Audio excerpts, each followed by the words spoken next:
দুইটা জিনিস চেয়েছি। প্রধানমন্ত্রী বলল যে রাষ্ট্রের জন্য আপনার কোনো পরামর্শ আছে কিনা।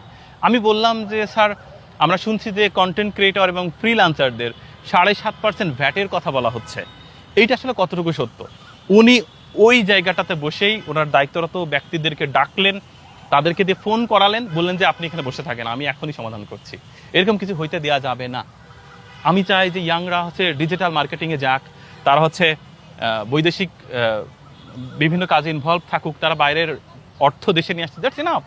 আমি বলেছি যে কন্টেন্ট ক্রিয়েটর এবং ফ্রিল্যান্সার যারা আছে তাদের জন্য যে 7.5% ভ্যাটের কথা বলা হচ্ছে, is it right or wrong? উনি বলছে যে অবশ্যই রাইট না, রাইট হওয়ার সুযোগও নেই, ইনশাল্লাহ এরকমটা হবে না, আপনি নিশ্চিত থাকেন। আমি বললাম আসলে আমি তো একজন কন্টেন্ট ক্রিয়েটর, আমি সব কন্টেন্ট ক্রিয়েটররা তো আপনার সামনে আসবেন না, সুযোগ বা হয়তো হয়ে উঠবে না, আপনারও হয়ে উঠবে না। আমি সৌভাগ্যক্রমে পেয়েছি, এ কারণে মাননীয় প্রধানমন্ত্রী আপনার কাছে আমার জানতে চাওয়া, ফ্রিল্যান্সার এবং কন্টেন্ট ক্রিয়েটর যারা আছে তাদের কি 7.5% ভ্যাটের ব্যাপারটা কি ব্যাপারটা? বলছে যে এটা বন্ধ এবং আপনি বসে থাকেন, আপনার সামনে বন্ধ করা হবে।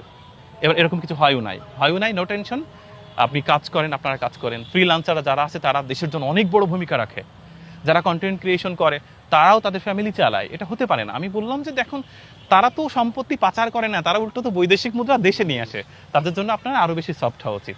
তো বলছে অবশ্যই, আপনাকে ধন্যবাদ যে আপনি আমাকে মনে করিয়ে দিলেন, এরকম কিছু হবে না, নিশ্চিন্তে থাকুন। কন্টেন্ট ক্রিয়েশন যারা করছে, ফ্রিল্যান্সার যারা আছে তাদের জন্য এরকম কোনো ধরনের কোনো কিছু ঘটবে না ইনশাল্লাহ, উনি সেটি বলেছেন।